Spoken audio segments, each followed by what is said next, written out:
Here I am to read to you chapter 4. Just a quick summary. In chapter 3, the family council has just finished.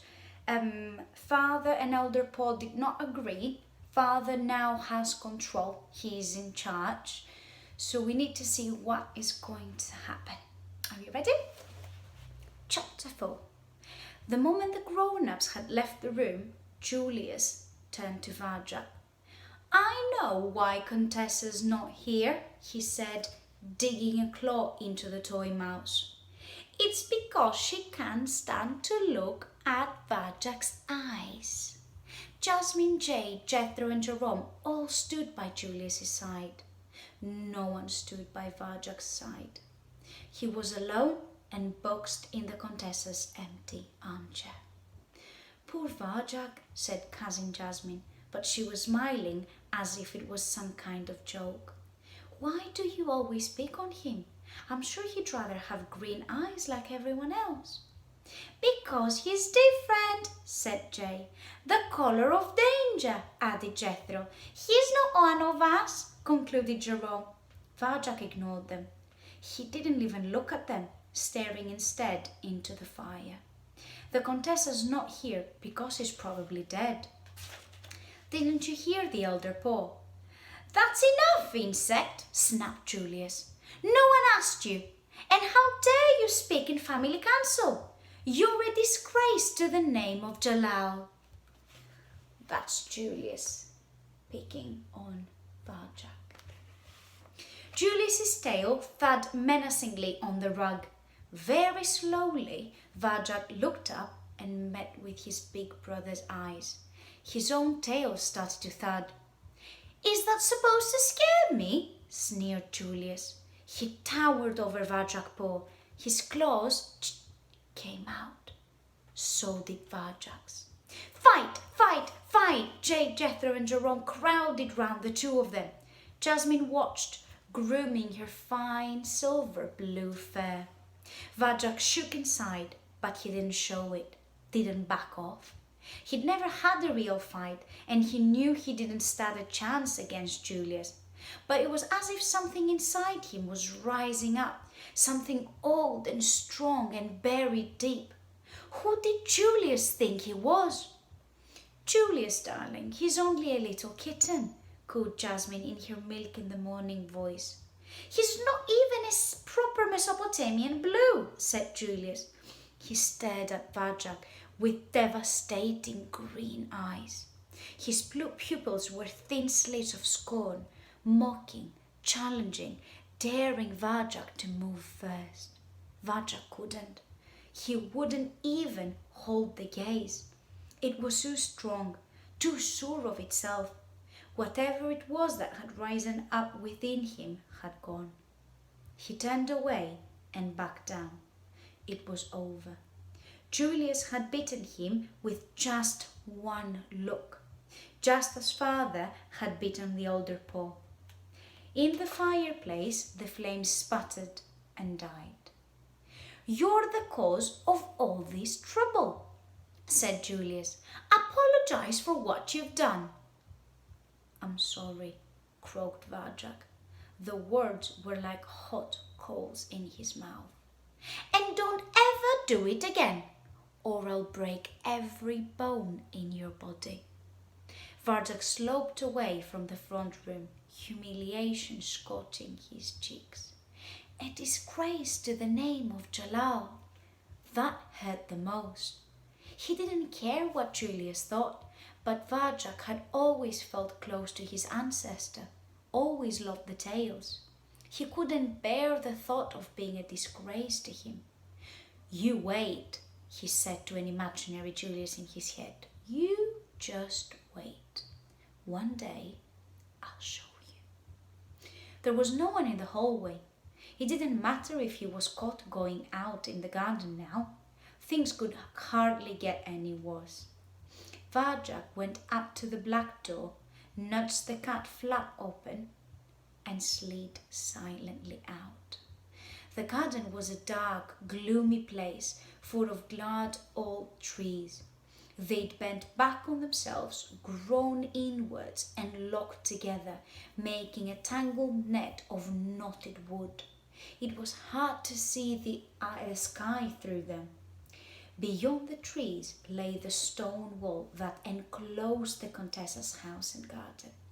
It was so high that no one in the family could imagine climbing it.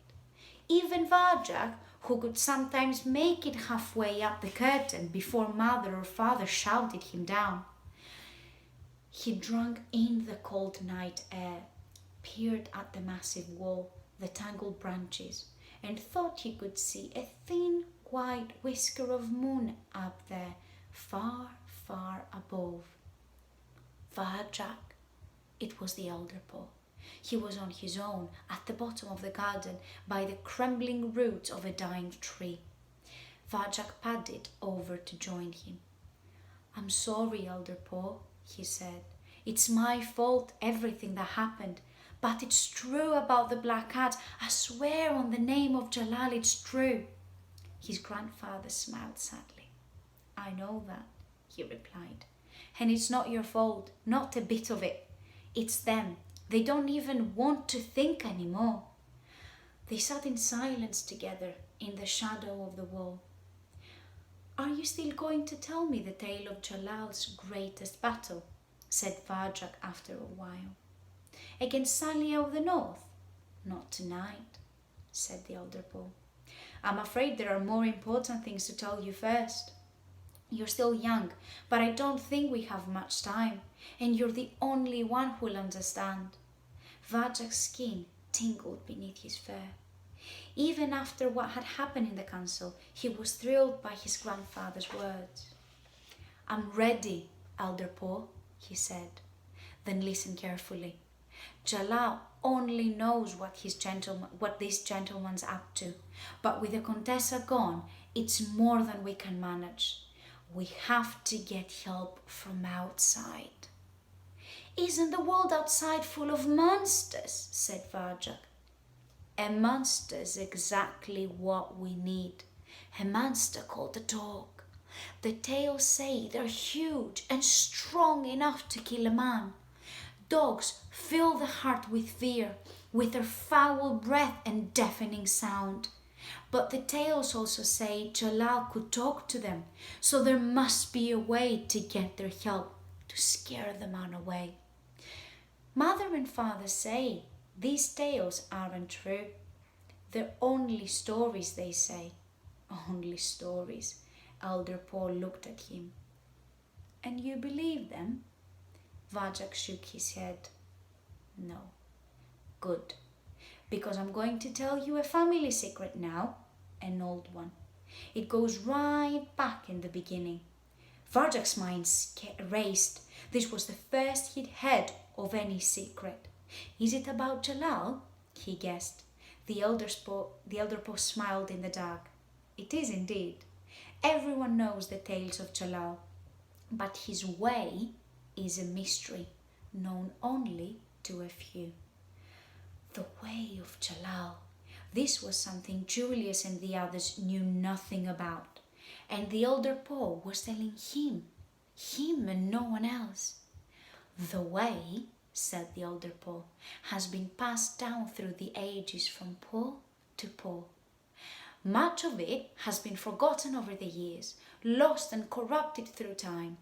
Now only fragments remain.